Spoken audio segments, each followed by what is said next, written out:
Dan habaib itu mulia memang ada di Indonesia. Orang kalau sudah dengar Habib itu buh alim, buh enggak, pokoknya Habib. Apalagi serbannya 7 tumpuan. Wah, sudah apapun akan diberikan. Dulu sering saya itu didatangi orang yang suka-suka ngaku Habib. Saya marahi. Karena ini orang ini hanya ngendel-ngendel no, bukan karena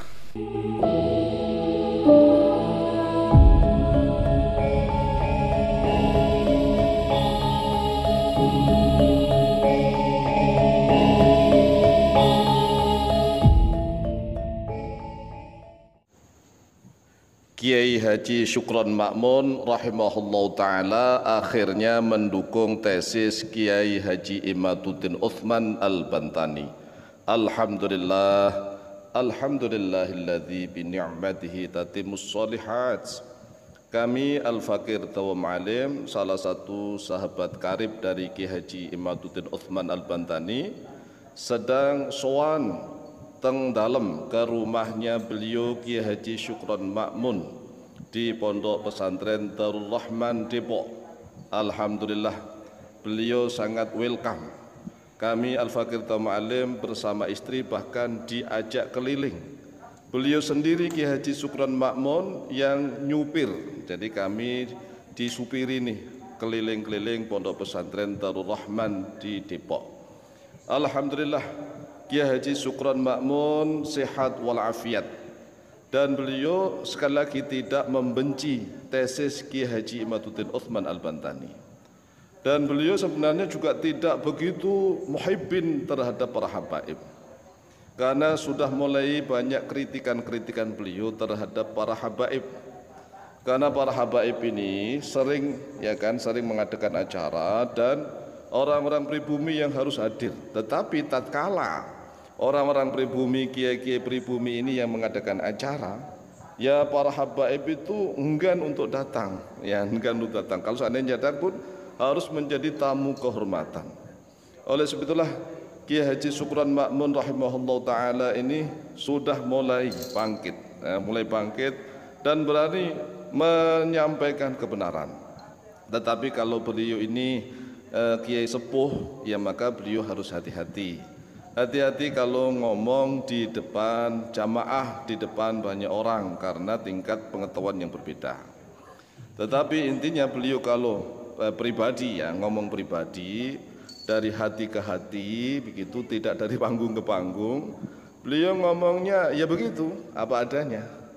Jadi tesis Kiai Haji Imaduddin Uthman Al-Bantani itu sebenarnya mendapatkan dukungan dari siapapun, kalau memang suara hati yang berbicara. Jadi suara hati yang berbicara itulah sebenarnya tidak bisa menolak tesis dari Kiai Haji Imaduddin Uthman Al-Bantani. Dan semoga semakin banyak para kiai sepuh yang selama ini suudon terhadap tesis dari sahabat karib kami Kiai Haji Imaduddin Uthman Al-Bantani, mudah-mudahan berubah berbalik husnudon.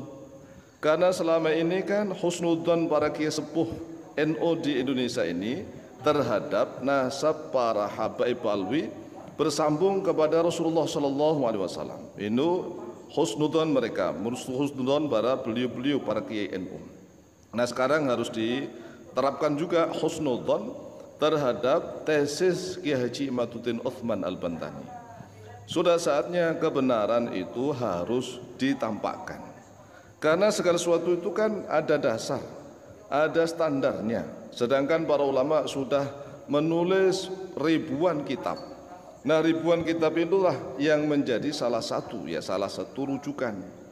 Sehingga kita sebagai warga Nahdien tidak boleh sedikit-sedikit alergi dengan ada orang yang berani atau dikatakan nekat. Nah Kiai Haji Syukron Ma'mun sendiri juga pada awalnya ya harus hati-hati. Karena ini menyangkut masalah tradisi kita selama ini. Tradisi kita selama ini ya sudah harus takdim, hormat, melayani segala apa yang diinginkan oleh kaum habaib alwi.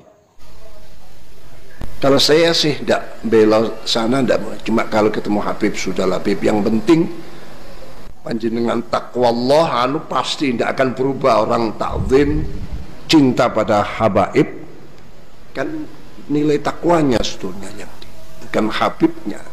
Nilai takwa, ya habib ada nilai tapi takwanya ini yang menentukan.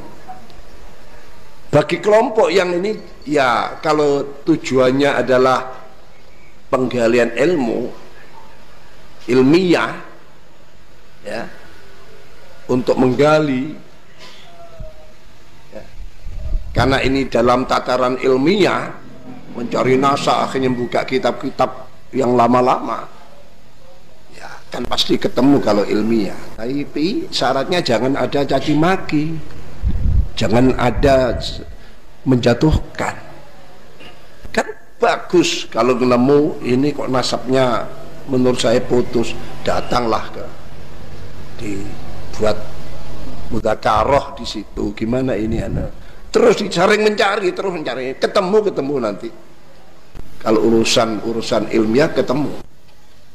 Kalau urusan ilmiah akan membangkitkan anak-anak yang cerdas-cerdas itu terbangun, ya, tergugah untuk mulai ingat pada dulu waktu ngaji, bahkan buka-buka.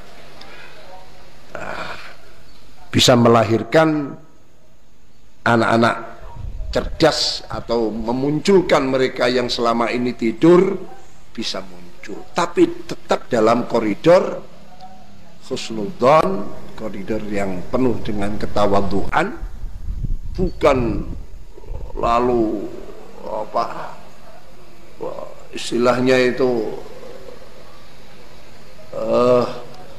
ya ngungkit sejarah, ngungkit mbahnya dulu, ngungkit. Ini sudah bagus punya di Indonesia. Dan habaib itu mulia memang ada di Indonesia. Orang kalau sudah dengar habib itu buh alim, buh enggak, pokoknya habib.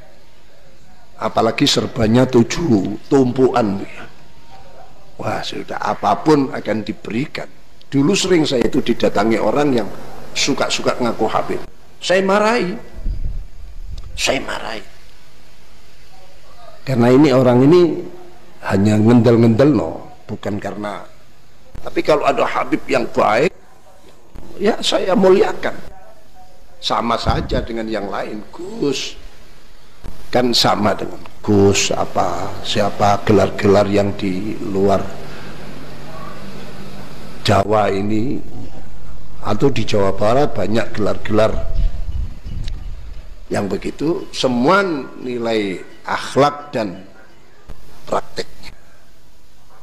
Jadi kalau menurut saya lebih baik sudahlah diduduk bersama ya, kalau belum ketemu ya cari sampai ketemu, pasti ketemu kalau itu dasarnya ilmiah, pasti nanti ketemu. Nah, mengapa beliau Kiai Haji Sukron Ma'mun rahimahullah ta'ala mendukung tesis Kiai Haji Imaduddin Uthman Al-Bantani? Begini wahai saudaraku kaum muslimin wal muslimat rahimakumullah, kita berikan gambaran bahwa Kiai Haji Imaduddin Uthman Al-Bantani sudah memetakan syuhra wal istifadah dua kali artinya mulai tahun 400 Hijriah sampai tahun 900 Hijriah.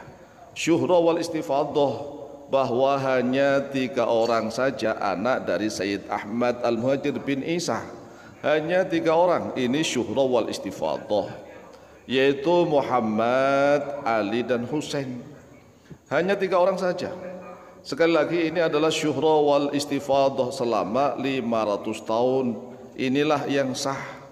Jadi selama 500 tahun mulai tahun 400 Hijriah sampai tahun 900 Hijriah.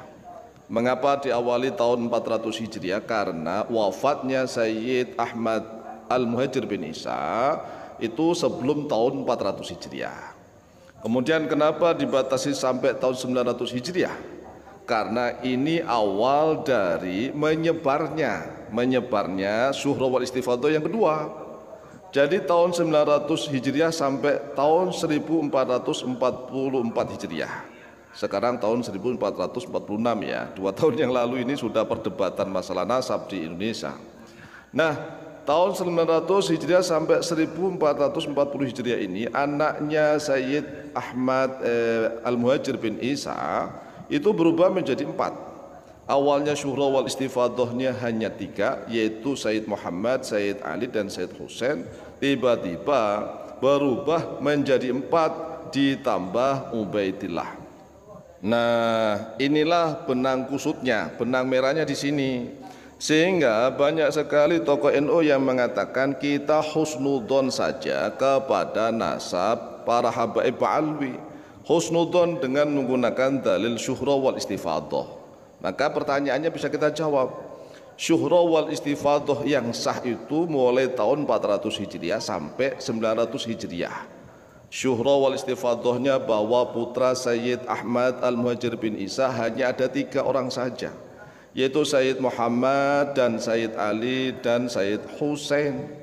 Adapun syuhra wal istifadhah setelah tahun 900 Hijriah sampai sekarang, sampai kemarin lah, bukan sekarang ya, kemarin, yaitu tahun 1444 Hijriah, anaknya Sayyid Ahmad Al-Muhajir bin Isa ini berubah menjadi 4, yaitu ditambah Ubaidillah. Inilah syuhra wal istifadhah kedua selama kurang lebih 500 tahun juga yang tidak sah alias batal. Jadi syuhra wal istifadhah yang sampai kita kemarin, inilah yang batal. Ini yang sudah diteliti oleh Kiai Haji Imaduddin Utsman Al-Bantani, karena beliau sudah memetakan antara tahun 400 Hijriah sampai tahun 900 Hijriah. Kemudian periode kedua yaitu tahun 900 Hijriah sampai tahun 1444 Hijriah. Nah, kalau terjadi syuhra wal istifadhah dua, maka dalil syuhra wal istifadhah yang terdahulu yang dipakai. Oleh sebab itulah ini membutuhkan penelitian yang sangat jeli. Kalau hanya menukil saja mungkin ya tukilan yang kedua ini, yang dari syuhra wal istifadhah yang kedua, yang ini yang tidak sah alias batal. Oleh sebab itulah semoga semakin banyak para ulama dan kiai nahdlatul ulama yang mendukung tesis Kiai Haji Imaduddin Utsman Al-Bantani. Demikian, semoga manfaat, lebih kurangnya